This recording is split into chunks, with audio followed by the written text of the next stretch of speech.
Ako si Raven, may kayang pamilya namin at nakipagrelasyon ako sa kapwa ko lalaki. Siya si Renzo, hindi naman sa pamimintas pero galing sa mahirap na pamilya.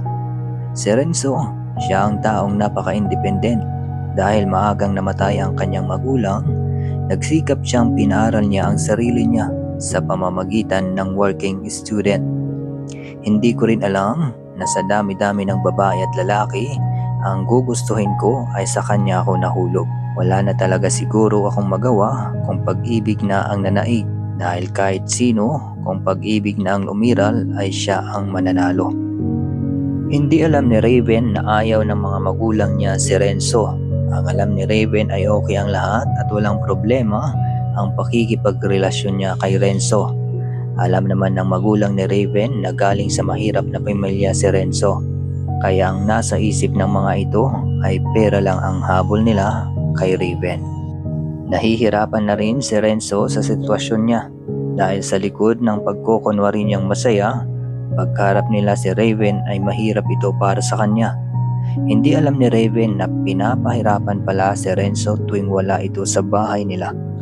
Dahil sa tatlong paghihirap ni Renzo sa magulang ni Raven, tuluyan nang umalis si Renzo at naglahong parang usok na kahit ni isa sa kanila ay walang nakakaalam kung nasaan siya. Labis naman ang pagkalungkot ni Raven dahil kahit sa kanya ay wala siyang iniwan na sulat kung bakit bigla na lang itong naglahong parang usok. Kahit sa mismong katrabaho niya ay wala din silang alam. Umalis din daw ito na hindi siya nagpapaalam at tuluyan nang hindi siya pumasok. Isang araw sa paghahanap ni Raven kay Renzo, isang Facebook account ang nag-send sa kanya na larawan ni Renzo at may kasamang lalaki na masayang nakikipag-usap at ang ibang picture ay naka-holding hands at higit sa lahat nakahiga sila sa isang kama na siyang ikinagulat ni Raven. Sa halip na magselos ito ay nagalit at pinagmumura niya ito sa pamamagitan ng pag-chat. Dahil sa gustong paghihiganti ni Raven kay Renzo, isang lalaki ang binayaran niya para maki-one night stand at nagsagawa din si Raven ng picture at binidyohan sila at ito'y pinadala sa hindi kilalang Facebook account. Lumipas pa ang ilang taon. Sa hindi inaasahan pangyayari, na-aksidente si Raven dahil sa kalasingan at nagpumilit na magmaniho at ang nakakalungkot ay dahil sa matinding pagka-aksidente nito ay napulag at ang dalawang kidney ay hindi rin nakaligtas.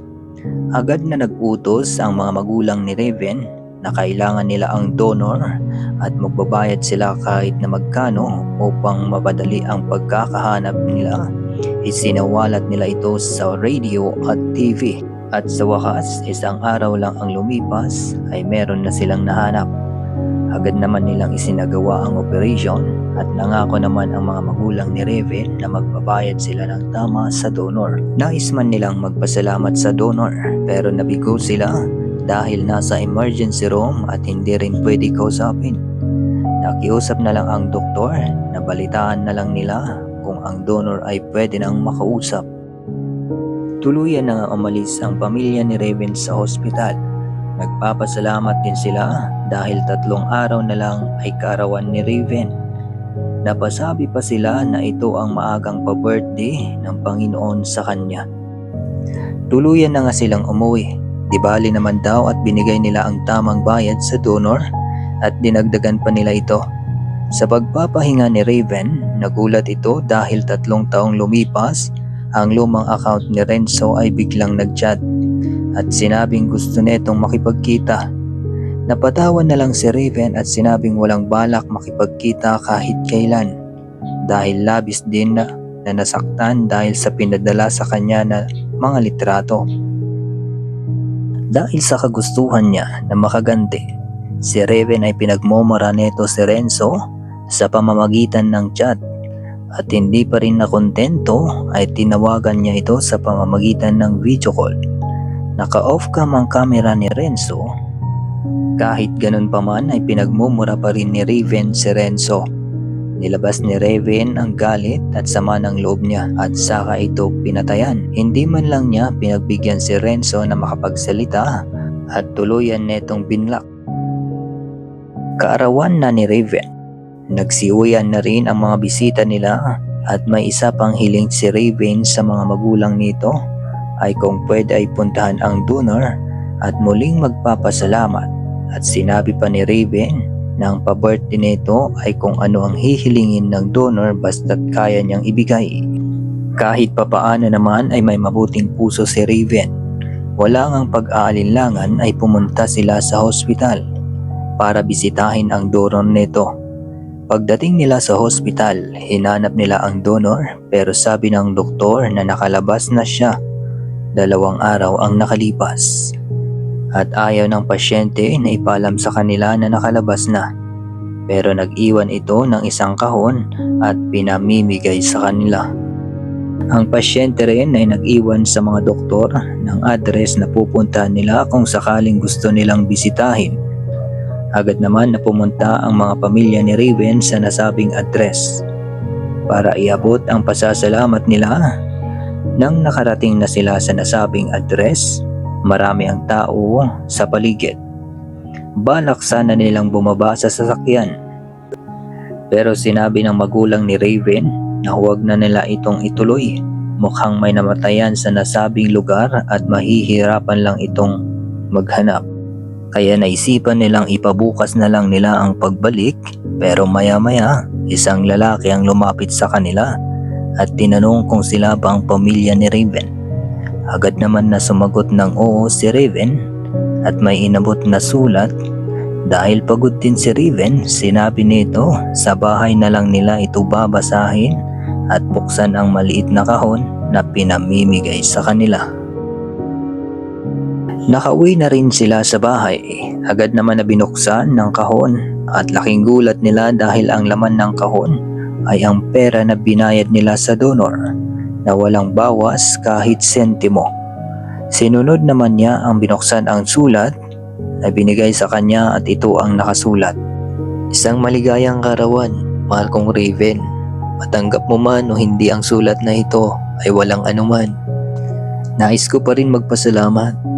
Sa 3 taon nating mahigit pagsasama ay masaya pa rin ako. Alam nang nasa taas yan at mahal na mahal kita.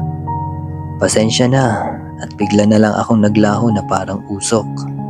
Pero hindi ibig sabihin nun na hindi kita mahal. Araw-araw, nalulungkot ako. Hindi ako makatulog sa kakaisip. At ang mga larawan na pinadala ko sa'yo ay pawang kasinungalingan lang yon. Gusto ko kasi tuluyan mo na akong kalimutan, kaya gumawa ko ng paraan. Pero hayaan mo na, basta't ang hiling ko sa'yo, halagaan mo ang mga regalo ko sa'yo. Gusto ko lang iparamdam na mahal kita, at kahit hindi mo ako makikita, ay nag-iwan ako ng mga bagay na hindi mo maaalis sa inyong katawan. Kahit saan ka man pumunta, ay dala-dala mo ang mga ito. Ingatan mo ang mga binigay kong mata, kidney, at pakisabi na rin pala kina Ma at Pa. Mahal ko rin sila. Salamat. Nagmamahal, Renzo. Napaiyak na lang si Raven at dali-dali itong pumunta sa address na pinuntahan nila. At ang pinuntahan pala nila kanina na maraming tao at mukhang may pinaglalamayan ay walang iba kundi si Renzo na pala yun. Subalit wala na si Renzo dahil nakalibing na nang ito'y pinuntahan nila. Ang mga magulang naman ni Raven ay nagulat sa nalaman nila. Ang taong sinasaktan at inaapi nila noon ay siya pala ang taong liligtas sa anak nila. Labis man ang pagkabigo, ang pagsisisi nila, pero huli na ang lahat. Humingi din sila ng tawad at umamin sila sa pinaggagawa nila kay Renzo. At alam nilang sila ang dahilan kung bakit lumayas si Renzo dahil nahihirapan na ito. Anong ginawa ni Renzo sa inyo? Bakit nyo pinapahirapan? Ibig sabihin, mga kaplastikan lang pala yung pinapakita niya pag nakaharap na kami sa inyo. Pero bakit? Kung iniisip nyo, pera lang ang habol ni Renzo. Nagkakamali po kayo. dahil si Renzo ay hindi mukhang pera. Maya-maya, ang lalaking nagbigay ng sulat ay muli na naman may iniwan na kahon at pinamibigay kay Riven. Dali-dali naman neton itong binuksan at muli na naman silang nagulat dahil ang ATM na binigay ni Riven ay binalik. Ang mga perang tuwing gusto nitong bigyan ay andoon at kahit sentimo ay walang bawas. At napaluhod na lang ang mga magulang ni Raven sa puntod ni Renzo na humihingi ng kapatawaran. Huli man ang pagsisisi nila pero huli na ang lahat. Palagi sana nating tandaan na ang pagkakamali ay pwedeng bigyan ng isang pagkakataon. Pero isang buhay, pag ito'y wala na, hindi na muli itong maibabalik. At ito ang kwento na hinding-hindi ko makakalimutan. Hanggang sa muli, Raven.